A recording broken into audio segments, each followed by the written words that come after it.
Hello everyone, can you hear me? Great. Okay, um, so the give me a second.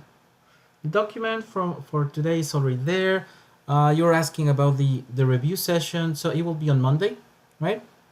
So we are just like moving a couple of topics. So yeah, so on Monday we'll have the review, and today we will talk about path tracing. However, this will not be included on the midterm. Okay? Who's click? Who's clicking? What do you mean by who's clicking?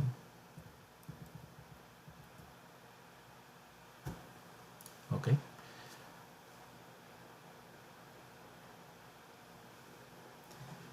Okay. Yes, and obviously, yeah, on our midterm will be on Wednesday. Okay. So today we'll talk about path tracing, and again, path tracing is not included on the midterm. Okay. So basically, the midterm will be until aliasing. Okay.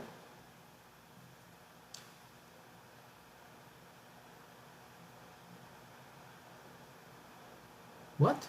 What are you asking?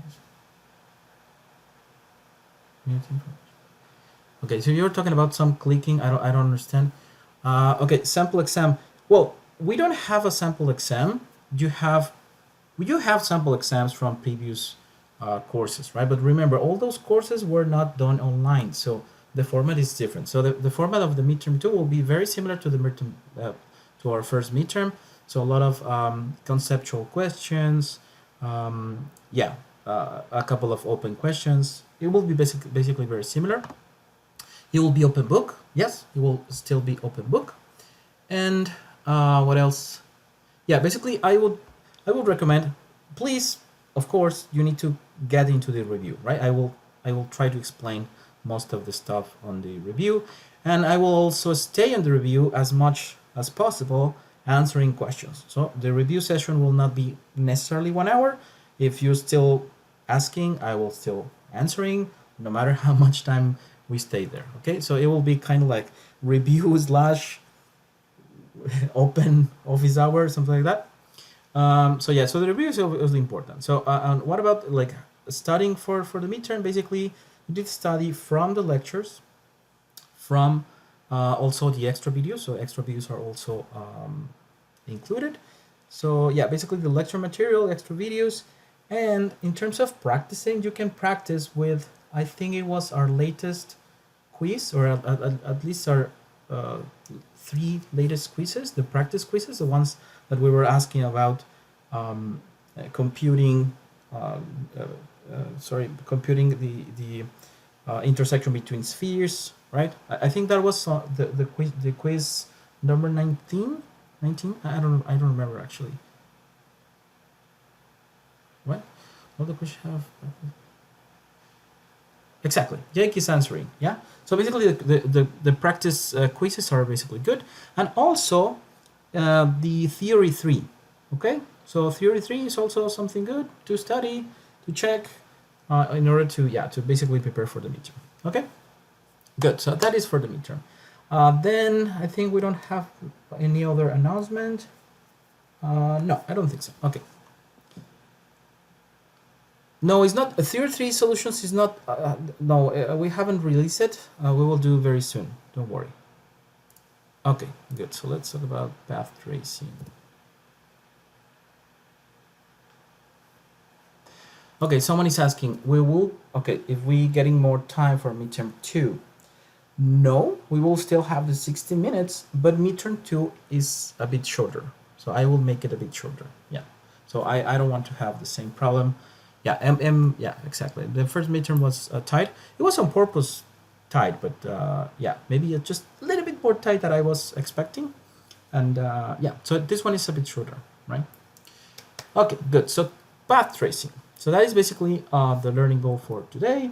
So we have a single topic as learning goal. So let's review the ray tracing idea, because the thing is, path tracing is like a subtopic of ray tracing. They're different, but not totally different things. It's just like a Yeah, it's basically an extension from ray tracing, the ray tracing idea. So the ray tracing idea is I have a camera in 3D space, I have an image plane, right? Or I create like a fictitious image plane in this 3D environment from which I have positions on space, and I can throw rays from the camera to those pixels, right? And I just get that ray, and I hit that ray. With that ray, I hit objects on my scene, and for every object I hit, I get the intersection, I get the normal of that surface, and if I have lights, right? In this case, I have only one light. I can just compute the light vector, right? So I compute the light vector, and I have the light vector, the normal. Obviously, I also have the V vector, so I can compute the color, right? That is basically the ray tracing idea. We know that there are also a couple of things, extra things on ray tracing. If we want to compute shadows, we also need to like cast secondary ray shadows. And if you have reflective objects, it's the same, right? So let's see a scene like this. We have a camera, right, that is shooting a primary ray. We have the image plane, and let's assume that we are shooting this ray and it's hitting into the floor. So we have the normal of the normal of the floor, the normal of the surface. We have the light vector. Let's assume for now that we also shoot a ray, a secondary shadow ray to the light. Nothing is blocking, so it's perfectly fine. So we have the three vectors we need to compute our shading model, right? So either if you're computing, for example, the Phong equation or the Bling equation, this is the only thing you need, right? Let's assume for now that this surface is diffuse. So remember, a surface can be either diffuse or reflective, right? So if it's diffuse, it means that the surface, the microsurface, the microstructure of the surface is kind of like rough, right? It basically bounces the light everywhere, right? If it's reflective, it means that the light that will be reflected comes from a specific angle, right? So, and this is basically the example we had in previous lectures for basic Phong. And so we all know what is basically the standard model for this, right? We have three components, the ambient, the diffuse, and the specular. I guess at this point, these components are, I hope, very clear for you, right? The ambient is how the object look under this fictitious light that is coming from everywhere, right? So in reality, light is basically bouncing on every object, and we don't have only like one source of light, but like a lot of sources of light, right? Because just basically the light is coming from everywhere or bouncing from everywhere. So that is basically the ambient component.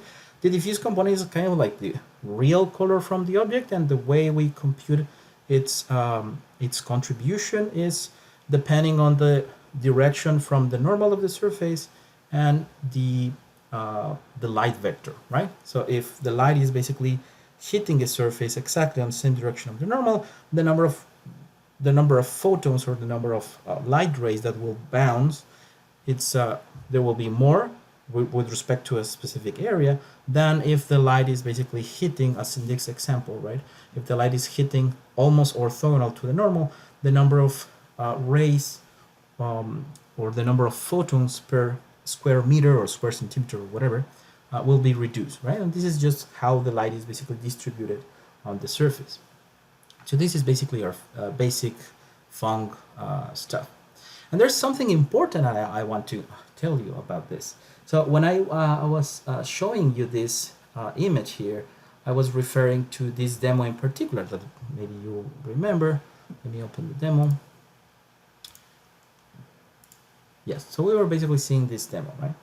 So in this demo in particular, diffuse color and the ambient color are two different colors, and this model in particular is like it's giving you as a user the basically the ability of choosing those colors. So basically this is a real color of the object, and this is somehow the color of the object under shadow, because remember, when we compute shadows, when we are casting a shadow ray, a secondary shadow ray, if something is blocking or something is basically between that surface and the light source, the way we the way we like express shadows is just by dropping the two components from the diffuse and the specular, right? It means that we only keep the ambient color or the ambient component. It means that the ambient color or the ambient component is basically how the object looks, again, with kind of light that is coming from everywhere, but also under shadow, right? The thing is, so in this case, the ambient component is only a color, right? So imagine that we are computing the light for this blue sphere. So the color of the material, that blue is on, give me a second, yeah, on the material color, right? So the material color, let's assume that is this blue. In this case in particular, it means that ambient color should be like a bit darker blue, right? Exactly as this demo right here, right? This is basically the same, almost the same color, just darker, right? But this is also valid. It is also valid to multiply your material color times the ambient color. But in that case, conceptually, it is also valid, but you need to see the ambient color conceptually as a different things. So basically, when you don't multiply by your material color, this ambient color is the color of your object under shadow. When you multiply the material color, it means that ambient color is the color of the ambient light, right? So this is different. Conceptually speaking, it's different. So actually, modern or most of the computer graphic renderers like V-Ray, Scanline, Arnold, like either if you're using Maya, Blender, 3ds Max, or whatever, they usually define it, the ambient color, they usually define it as basically the same color as the diffuse color, just a little bit darker, and it's usually is done automatically. And the ambient color is interpreted as the color of the ambient light, right? So basically, in this case, if you're doing this, and we are talking about this blue sphere right here, ambient color is a property that is local to that material, and this should be a darker blue. In this option right here, this ambient color could be white or gray or any color for your ambient light, and in this will be basically a global parameter for all materials, and the material color is the one that is basically blue, right? And it will be the local one. Okay, and give me a second, you have a couple of questions there. For the spotlight opinion in shading assignment, we also need to check if object is blocking the light. For the shading assignment. Oh, you mean spotlight? You mean for the ray tracing assignment? In ray tracing assignment, we are asking shadows, we are asking spotlights, and we are asking direction lights. So if you're talking about that, yes. Because in the end, you will have everything combined, right? So basically, you can maybe start with the shadow, and yes, and basically, is material color? Okay, give me a second. So yes, so basically, in terms of the ray tracing assignment, you probably first, maybe the best option will be to maybe start with the shadows. So if you start with the shadows, it means that you need a source, a light source, right? That light source is could be either a point light or either a directional light, right? So yeah, maybe I can talk a little bit about that after the lecture today. Yes, and someone is asking, is material color necessary for diffuse? Yes, so basically in the end, what you can do in this case, material color is multiplying, is basically on the ambient component and also on the diffuse component. I mean, again, remember this could be also very experimental, right? I mean, you can do crazy things with shaders, and that is how sometimes we come up with interesting effects. Someone could say, oh, what about using also the material color to multiply the specular amount? Yeah, it means that the specular area for this sphere, for example, instead of being totally white, could be like kind of bluish, right?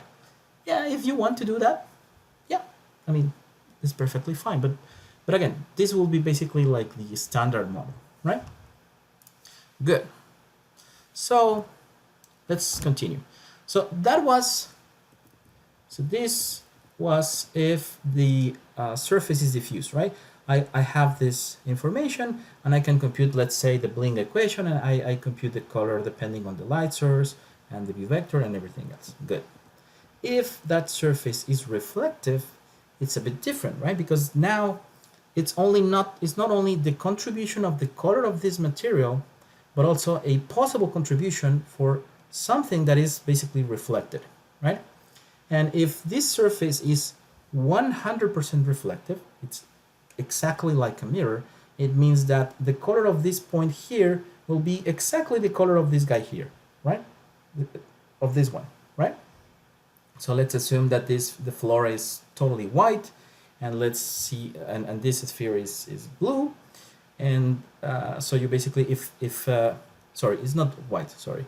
Let's assume that the floor is totally a mirror, it's 100% reflective. It means that the color of this pixel will be blue, right? Because it's taking the point that is reflected from this diffuse surface. But you can also play with that. You can also play with the percentage of, or how much reflective a surface is. So imagine that you say, okay, this surface is not 100% reflective, but is, I don't know, 50% reflective. Let's assume that.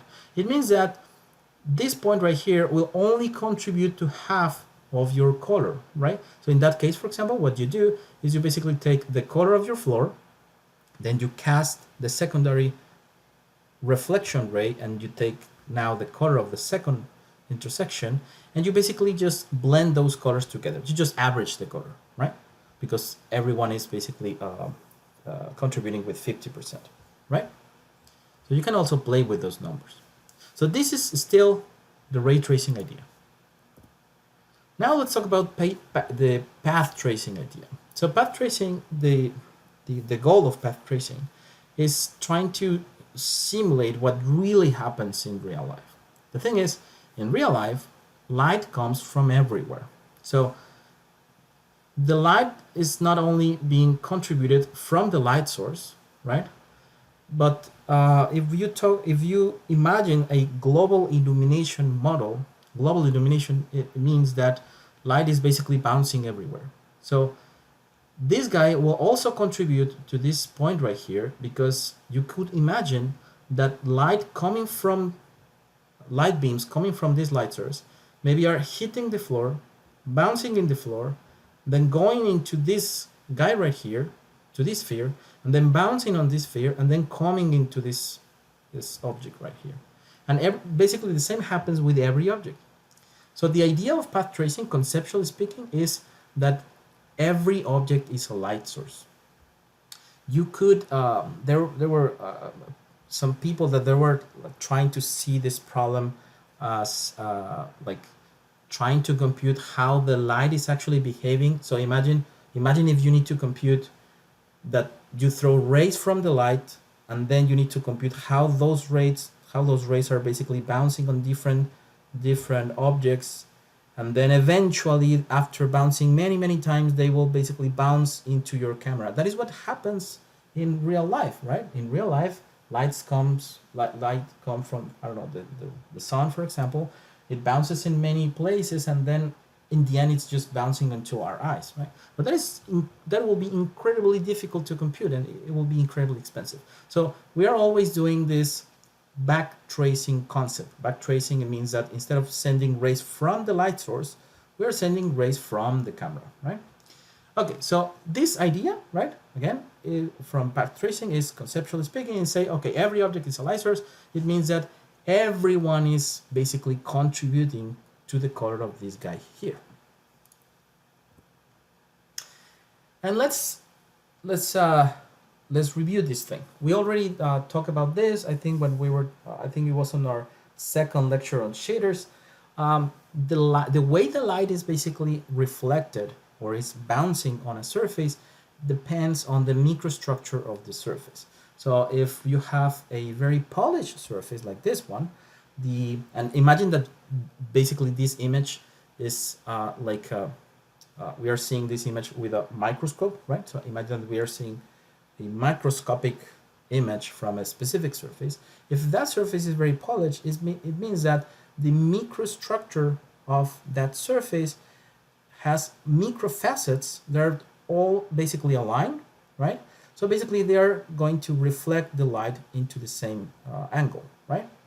However, if you have a rough surface, if it's not completely polished, and you see that surface with a microscope, you will see something like this, right? The surface will be basically a combination of different microsurfaces or microfacets that we usually call microfacets. And all those microfacets will have obviously a different angle with respect to the normal of the surface, and they will basically reflect the light to a different area or to a different position. So that model is, in that model, basically, we are saying how the light is coming to a surface and then is reflected to other objects. So in this path tracing idea, we kind of reverse this idea, or we kind of reverse this problem. Instead of seeing these rays as the light rays, the light that is coming from the light, or the rays that are coming from the light, and then they will bounce to everywhere, and eventually they will get into the camera. We see the problem as basically the opposite thing. You need to see these rays as the camera rays, right? So your camera is here. You're basically throwing rays, right, with your camera.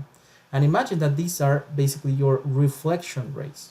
If this object is a polished surface, or if it's a perfect mirror, right, it means that what you will see from the camera perspective, right, from the camera point of view, will be the objects that are basically on this direction, right? So if this is a mirror and you have a red sphere right here, you will see from this point of view, you will see the sphere because the sphere is basically reflected on the mirror, right?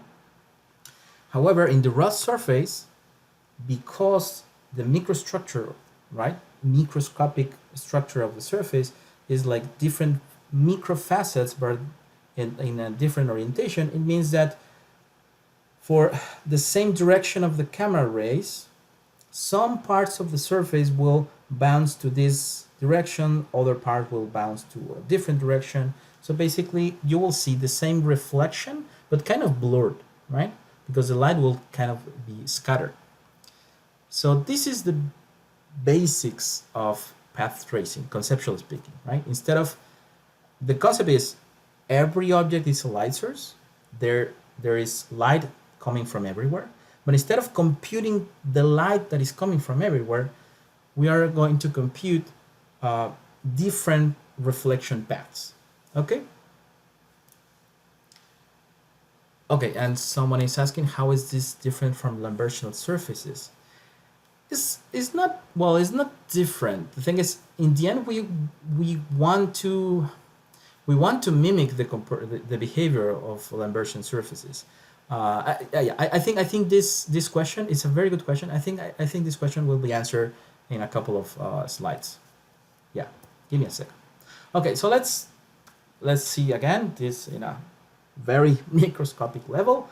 So basically what we have is we have a macro surface which has a normal, right? But because this surface, and again, this is basically similar to a Lambertian surface or a diffuse surface. If the surface is rough, is not totally polished, this will be kind of what you have. You have microfacets, and every microfacet had a different normal, basically meaning that they will reflect the light into a different position, right? So this is a very realistic way to see how the light is basically behaving at like a very very nice simulation, right, about how the physics work. But as you probably know, in computer graphics, we almost always try to avoid those super complex or super sophisticated simulations because simulating physics is just incredibly expensive. So in the end, we need to just have a new like creative ideas to simulate the same thing. So what we do is we throw a primary ray, we hit the surface, and the way we simulate this effect that basically light is coming from everywhere, we just shoot rays in random directions from that surface, right? So somehow it's like saying, okay, this point right here on this surface is like if you had a camera here, right? And now you want to see how the world looks from this point of view.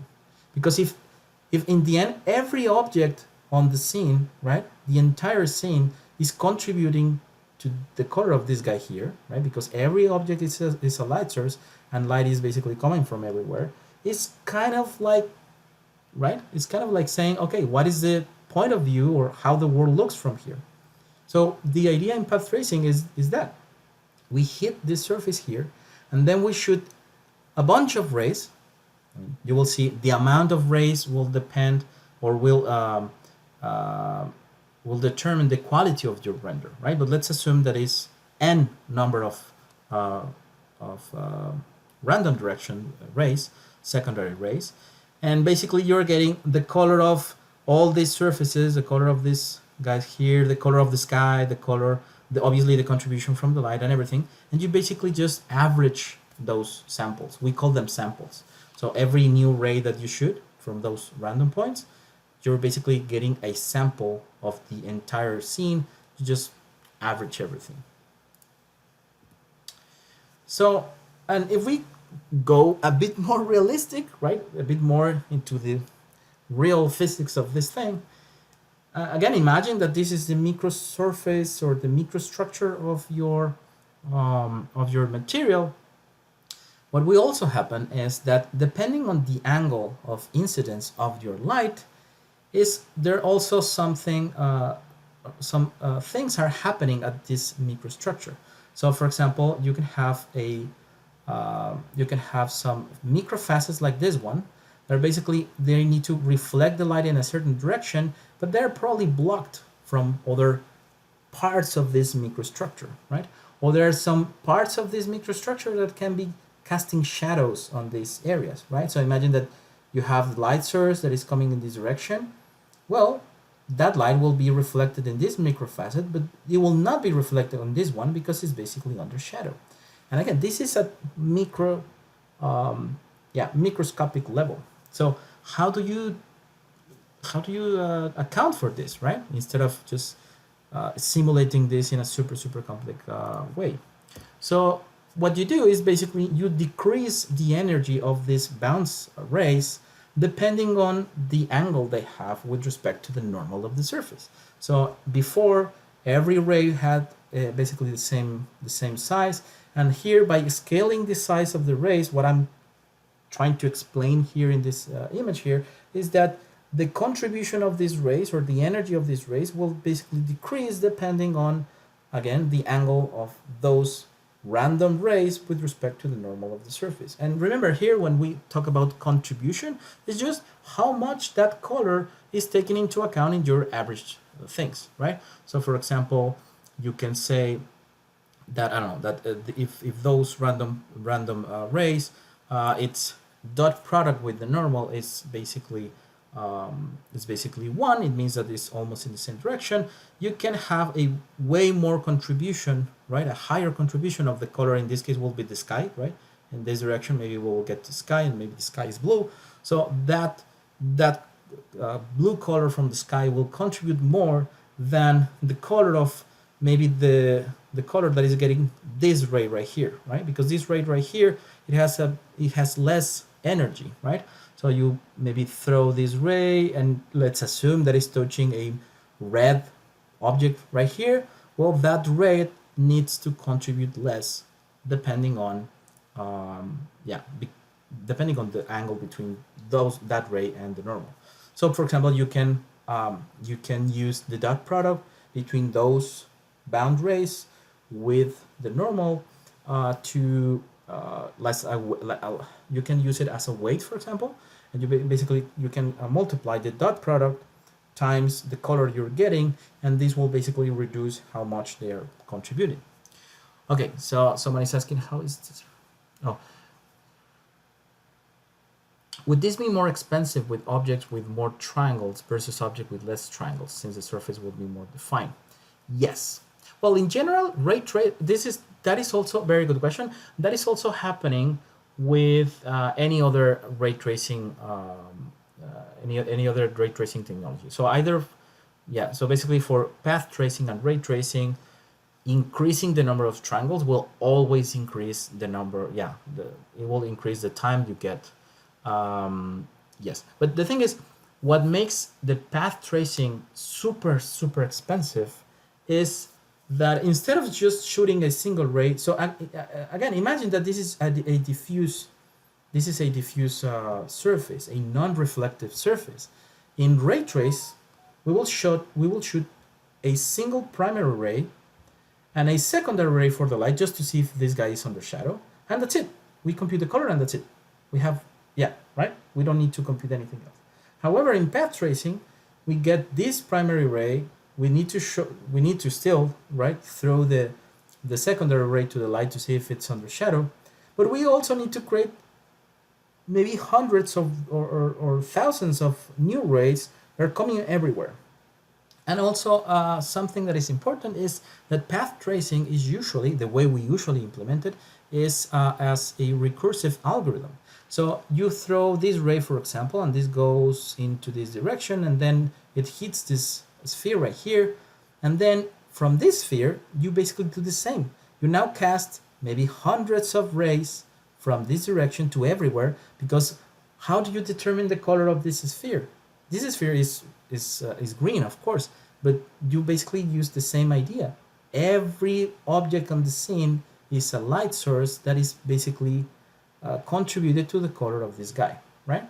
So in the end, you have the real color of the surface combined, right? So let's assume that this floor is blue. So you will have the color blue of this surface combined with an average, right? With the average of maybe thousands of samples that you shoot with different rays.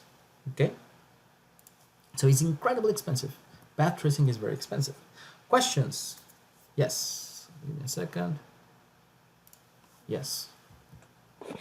So just give me a second, because trying to summarize. Give me a second. I can't hear you. Yes, I can hear you now. Yeah. Hi. Just trying to summarize what you said about the computational cost of path tracing. So I'm envisioning this is growing the number of rays exponentially, because every bounce spawns 100 new rays. So depending on how many reflective surfaces you hit, you might end up with a million rays. Yeah. But you're saying in the ordinary ray tracing, the number of rays grow linearly, because you are only using primary and also the light. Yes, and also remember that we also have the ray depth, right? So the ray depth is when you have reflective materials, right? The number of times you imagine that everything here is reflective, right? So it means that you hit this point, and if this guy is reflected, you need to send a secondary reflection ray. But if this is also reflective, you need to send a secondary, right? A third secondary ray. So the depth, the ray depth will determine how many times you allow to bounce, right? You allow the right. To bounce. So in common ray tracing, basically the number of rays will determine mostly by this ray depth.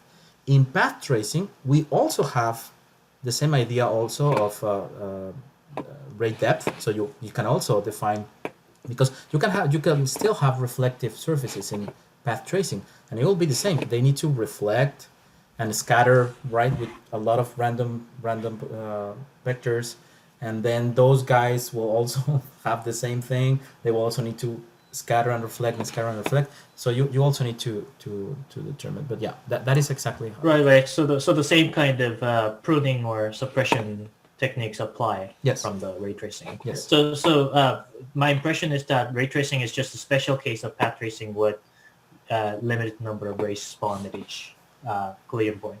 Yes. However, in computer graphics, we consider kind of the opposite. You would consider path tracing like a special case of ray tracing, and this is just because historically, ray tracing. I think the first paper talking about ray tracing was in 1968, and the first idea of path tracing was in 1986, I think. So yeah, path tracing is considered like a sub, right? Like an extension of ray tracing. But yeah, you could also see it the other way. So if you say instead of sending, right, instead of sending 200 random rays to check everything, if you say I will only send one, that is basically ray tracing, right? Makes sense. Good. Okay, so let me see if you have more questions in the chat. Give me a second. Okay, someone is asking how to weight the colors on distance. This is very nice. Yes, I think I told you in the previous lecture that that is when you want to, yeah, if you want to be like super realistic, but if you're talking about, for example, if you're making renders of like huge scenes, imagine that you're doing architectural rendering and you have buildings and things like that. Usually in those type of renders, you want to take into account that objects that are farther from you, the color of those objects, it will be less saturated than from the objects that are closer to you. And that is just because the light is traveling through air, right? So air is basically blocking some of those, right? Some of that light, and happens when you see the mountains, right? Mountains, they don't look like green. If they are very far, they look like bluish, and then like more white and everything, right? So that is called in when we're talking about mountains and things like that, it's called perspective area. I think that if you're doing renders of like smaller things, right, like a typical render that is kind of, I don't know, that is like a table and you have the Stanford Bunny or things like that. I think usually we don't do that on like smaller objects because the amount of, yeah, desaturation of the colors in a very small setup is just not there. But if you want to do it, you can basically, what you can do is basically every time this new rays or secondary rays are pointing to another place, and so let's assume that we have a possible color that comes from this sphere versus a possible color that comes from this sphere. What you could do is you can compute the distance from this point to those intersections, right, with those points that you're sampling, and you could somehow, right, you could have a formula in which you can use that distance to probably decrease the usually the saturations of these colors. You can also, yeah, it could be to modify the saturation of the color. Also could be just use it as a weight, right? So you can define maybe that this guy will contribute less because it's farther, right? But again, I think in general with small scenes, we usually don't do that. We use the thing of the energy, right? So you take the product of these guys with respect to the normal, and you can modify how much they contribute depending on its angle. But using the distance is usually more for architectural things, right? Okay, so give me a second because I need to read, and you have a lot of things on the chat.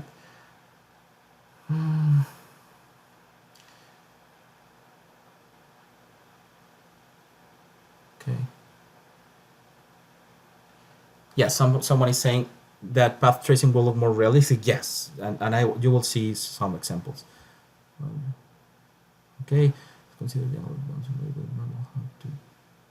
Someone is asking, does considering the angle of the bounce ray with the normal have to do with importance samplings or BRDF?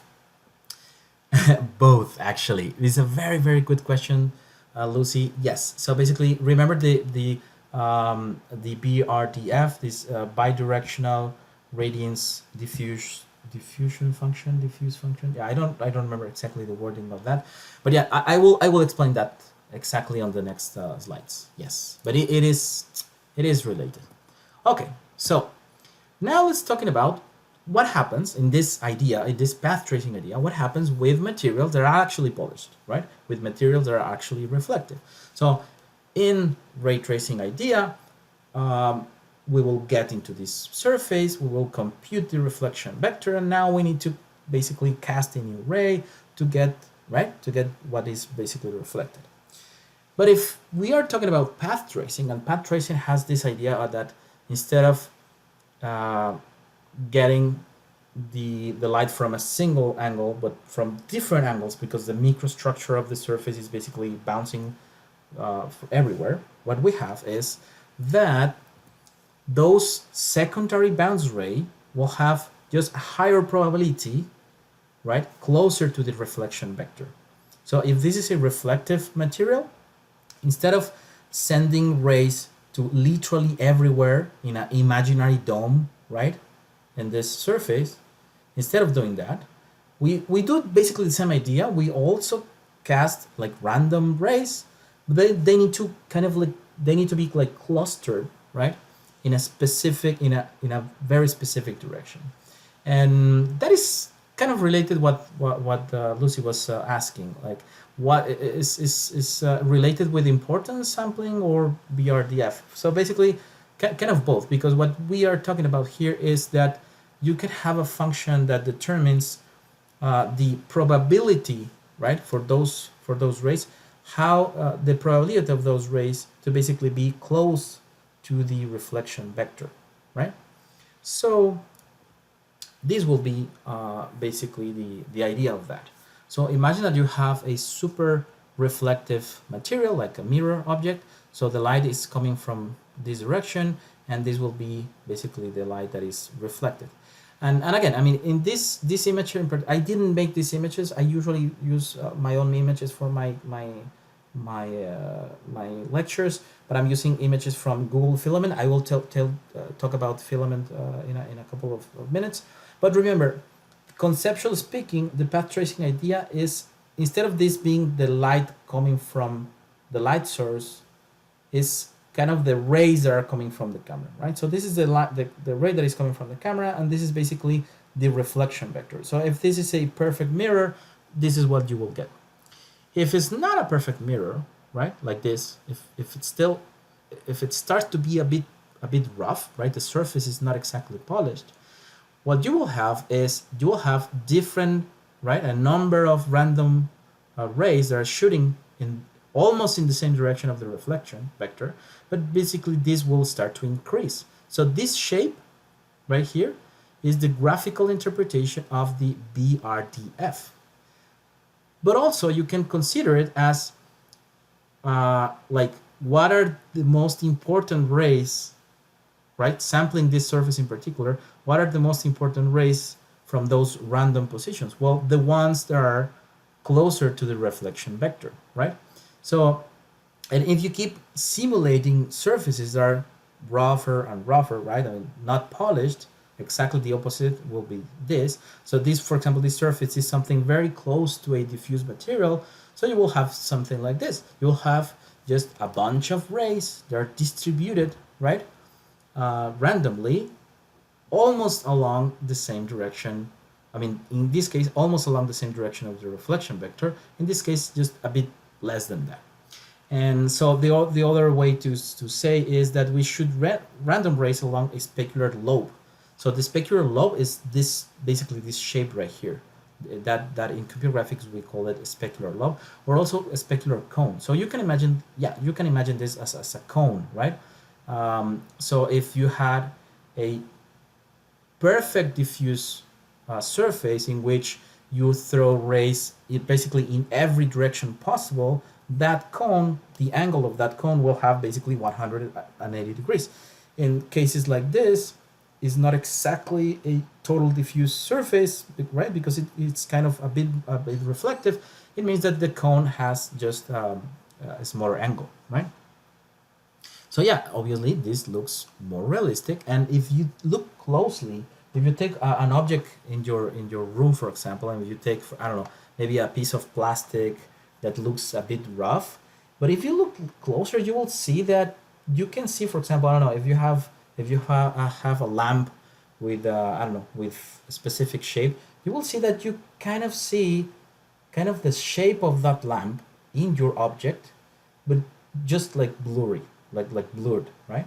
So that is because that is exactly what happens in real life, right? I mean, in real life, everything is reflective, right?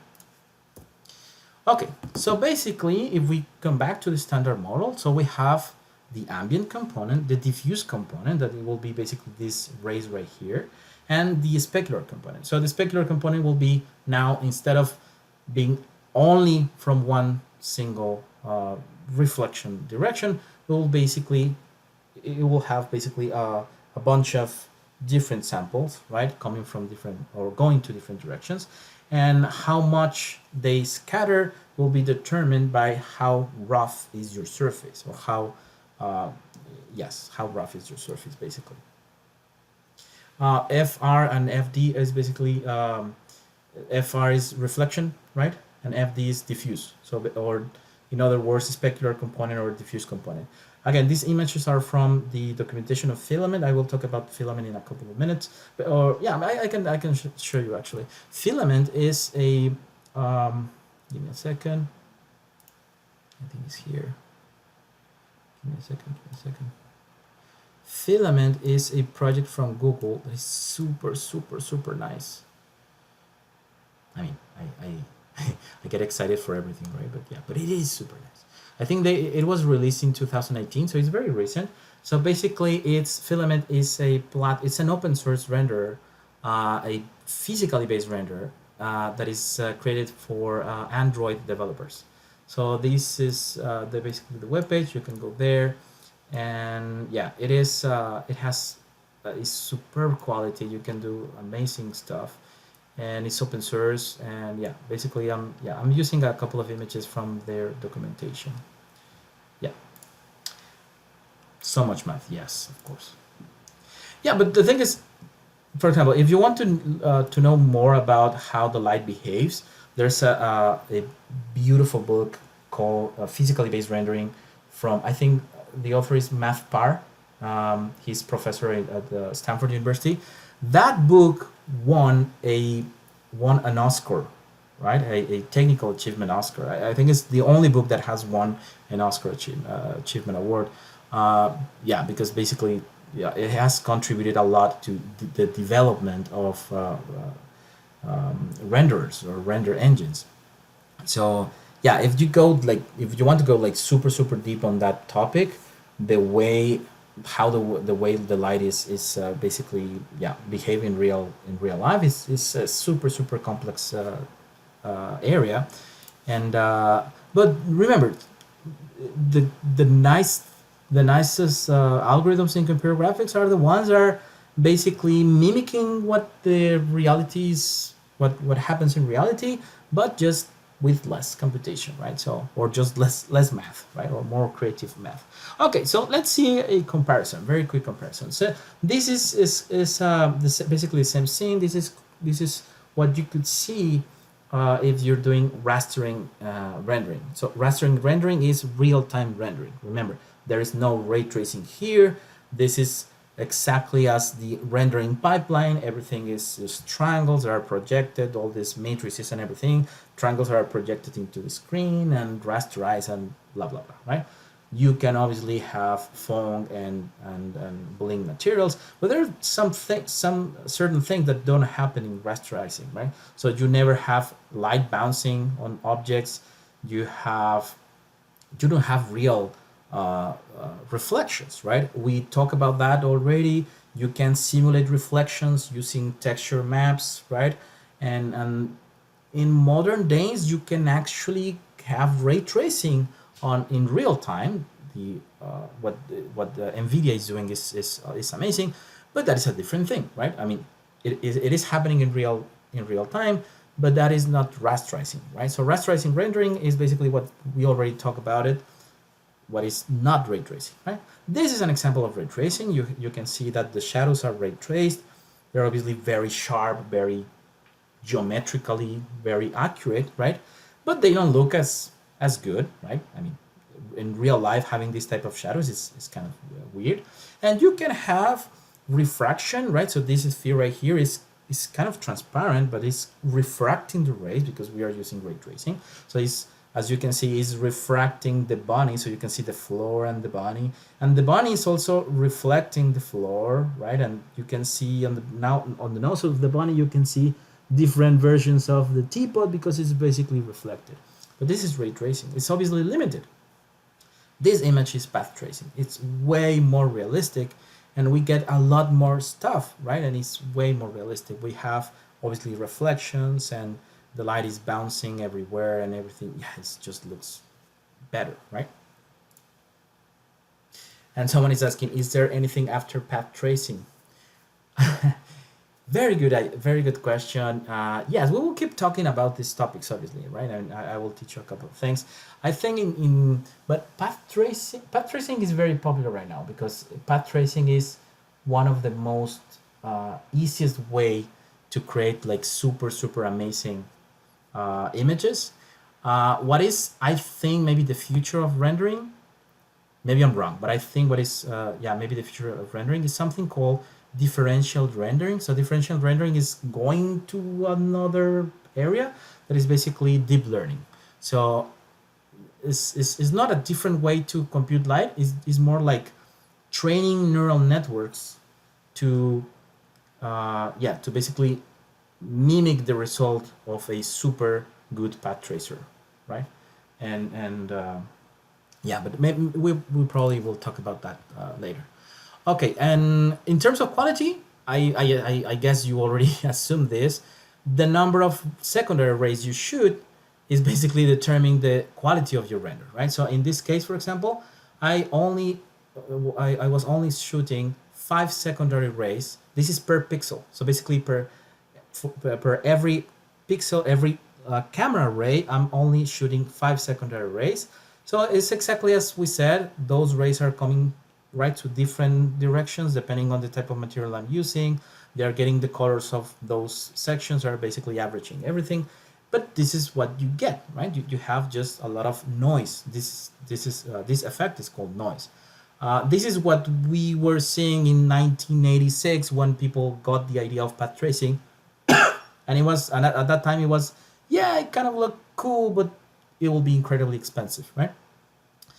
This is a way more realistic image. This was 1,746 secondary rays per pixel. Those are per pixel. So this image took maybe, I didn't take the time actually, but I don't know, maybe this one took, I don't know, maybe half a minute, and this one probably took maybe 20 minutes or something like that. So yeah, obviously it's way more expensive. But again, there are a lot of new ways to compute this. For example, in real-time rendering, what NVIDIA is doing with these RTX cards, for example, they're using actually ray tracing to compute certain shadows and reflections and things like that. They're using just a few amount of secondary rays. So basically a rough image using RTX, you will get something like this. But what you will have is they have deep learning filters that basically are getting rid of the noise. So you can use deep learning to get an image like this. Basically, you train you train a neural network to get noisy images and to output images like this one, right? So that is basically what happens with RTX. They actually generate images that are very low quality, but they're immediately solved using deep learning filters that are basically removing the noise, right? Yes, RTX is fake. Of course, everything is fake. So someone is saying deep learning is a feature. I think it will be, I think it will impact, it will have a lot of impact, yes. So basically with path tracing, we get soft shadows, color bleeding, right? I told you before that color bleeding is something super complicated if you want to achieve it with ray tracing. And I told you that it's basically impossible to get it with ray tracing. Of course, with pure ray tracing is impossible. There were some, before path tracing, there were some other algorithms called radiosity that they were very good for color bleeding. But with this idea, you basically get color bleeding for free. So for example, you can see here, this shadow right here is a bit green because it gets light that is reflected from this wall right here, right? Because this point right here is sending rays to everywhere, and some of those rays are basically hitting this color, and you're averaging those colors, so you get this beautiful green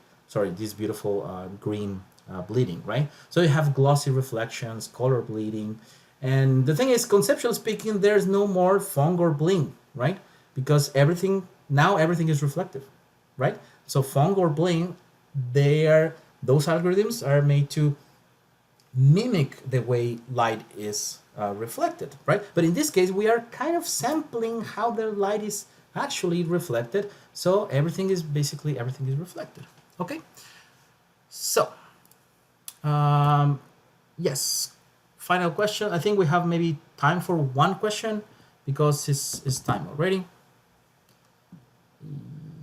Yes, one question.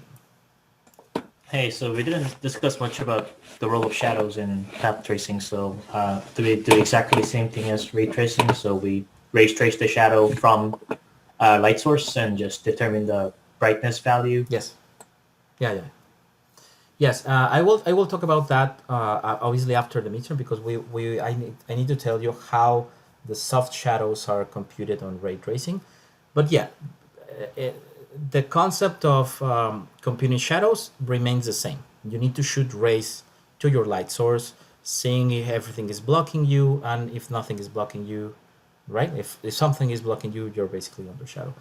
What is basically happening here is you're doing exactly the same, but just the amount of rays that you're shooting is way more, right? So some of those, so for example here, some rays are coming from here. The light source is kind of here, right? So some rays are on the direction to the camera and they're basically being blocked by this sphere right here, so it should be darker.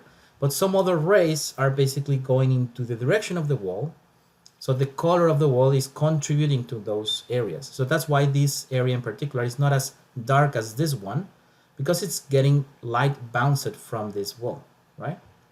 So yeah, it's almost like having soft shadows or area shadows almost for free because you're doing this scattering, right? Okay, good. And the good thing, the interesting thing, by the way, is that your ray tracing assignment, the code that you're using is actually a path tracing. So you will see if you already started, if you already start to read the book, you probably know this already. That is actually a path tracing, not a ray tracer, right? So it will be nice. You will see, you will have all these effects in your code because it is actually a path tracer, and you can play with that. You can play if you obviously decrease the number of rays, if you modify the way that path tracing is basically working, you can go basically into a ray trace version or path tracing version. Yeah. Okay. Thank you, everybody. So I will see you on Monday. We'll have the review. And yeah. Okay. Good luck. See you. Bye.